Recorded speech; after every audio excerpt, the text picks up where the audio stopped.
Stephen A., I have to uncomfortably report that the Knicks have drawn the toughest pathway in the Eastern Conference. The way this all fell, it just didn't fall in their way.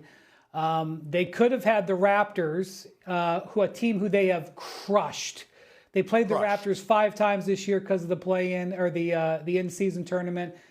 They beat them by 108 points in those 5 games. They just played them on Friday. All the players played. The Knicks won by 17. That would have been a much more comfortable first-round opponent than the Hawks. Then it's the Celtics. And welcome back, The Last Word, and we're just going to get right into it. That last clip, nothing against Brian Windhorst. I've been following for a long time. Great insider, great NBA insider, great analyst, great writer, reporter, everything. But after hearing what Brian Windhorst had to say about my Raptors, I just have one thing to say. Brian, I get it. You want to see the teams that you love, the teams that you expect to advance, the teams that have the names. You want those teams to advance. But Brian, the Raptors have done fairly well. I believe they've even overachieved. And all we're asking for as Raptor fans that you put some respect on the Raptors name. Just put some respect on the name, man. They did what they were supposed to do. They went out there and they won. You know, Atlanta could have done the same thing, but they didn't do that. And now they're in the 6th seed facing your New York Knicks at in the 3rd seed. You know, a lot of talk. You know, you're bigging up the Atlanta Hawks, saying that, you know, they got Johnson, they got CJ, they got Nikhil Alexander, they got Daniels. They got a lot of weapons, they got a lot of height, they got a lot of defense, a lot of good things, Brian, you have to say about the Atlanta Hawks. Even more so, you're saying a lot of good things about the New York Knicks. And you disrespected the Raptors. You didn't even make mention about the matchup with Cleveland. Like, honestly, Brian, it wasn't just too long ago that we won a title. And we took advantage of the opportunity and we won a title. Every year, something can happen. This year, 2026, the Raptors are in a sweet spot where I believe they can take out the Cleveland Cavaliers, the 4th seed. And who knows, they may even go on to beat the Detroit Pistons, which would land us in the conference finals. I know it's a long shot, just like it was a long shot in 2019.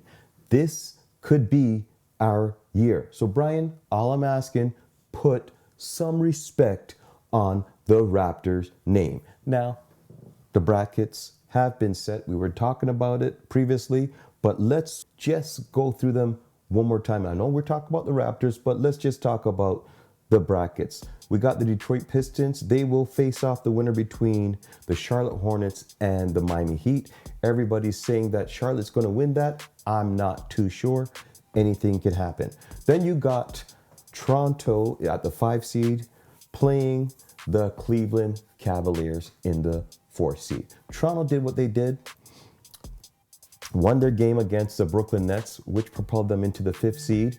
Let me tell you something. I believe in my Raptors, and I believe that they can beat the Cleveland Cavaliers. Everybody knows that big game James happens to just small down just a little bit during the playoffs. So we will see if Donovan Mitchell, Mobley, and Jared Allen, those 3 can beat BI3, Brandon Ingram, Scotty Barnes, and RJ Barrett, or the Big Yak Attack. It should be interesting, but I'm telling you this. You have enough confidence, you play with a lot of heart and determination, anything can happen. So put some respect, Brian. And for the rest of the media world, put some respect on the Toronto Raptors, because they're coming out flying. They're coming out determined. They're coming out blazing. And hopefully, you know, they get it done. Let's quickly move on to the next matchup, which would be the 2 seed, Boston will face the winner of the Philadelphia 76ers or the Orlando Magic. Of course, everybody's thinking that the Magic will come out of this one. I'm not so sure. Joel Embiid off one leg can still give you 30 plus, maybe not no defense, but he is known to put up big numbers during the playoff.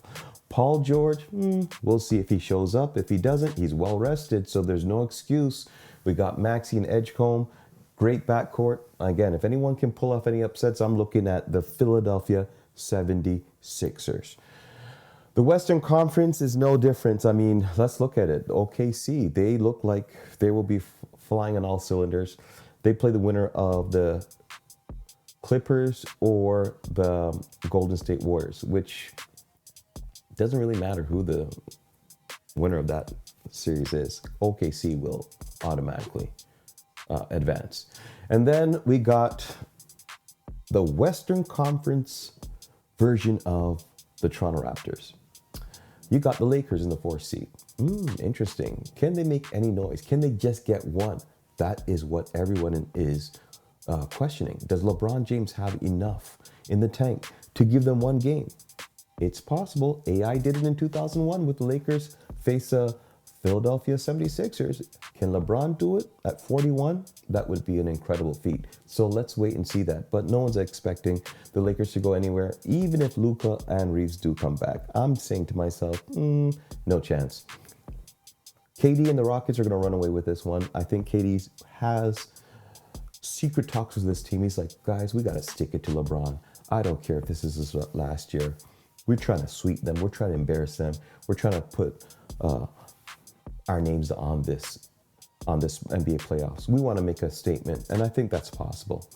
The big question in the Western Conference, everybody is thinking that if there's an upset to happen in the first round, it could possibly be the Minnesota Timberwolves taking out the Denver Nuggets. It's happened before. Edwards has done a fine job in been eliminating Luka. He's eliminated Joker. He's eliminated LeBron. He's done some damage in the Western Conference. So I don't know if he could do something. Now's the time to do it. And we got the Spurs, number 2 seed. They will play the winner. Let's just say it doesn't matter who the winner is. The Spurs will be advancing.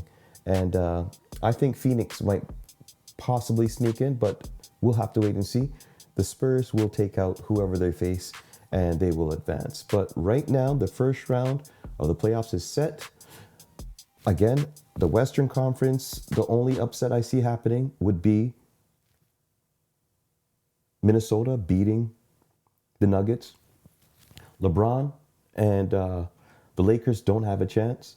Again, when we move to the Eastern Conference, put some respect on their name. The Raptors should be able to beat the Cleveland Cavaliers. That's what I'm looking for. New York Knicks, more power to you. You're facing a team that you should beat, but they are built to win.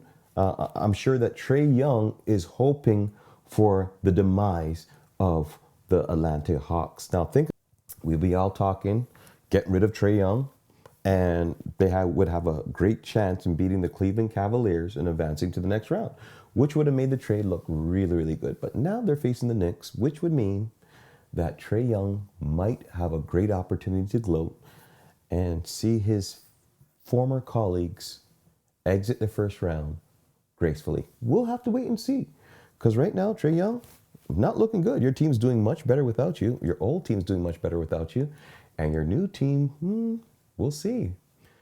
But we're not talking about that Washington Wizards mess over there. We're talking about the 2028, 2026 playoffs.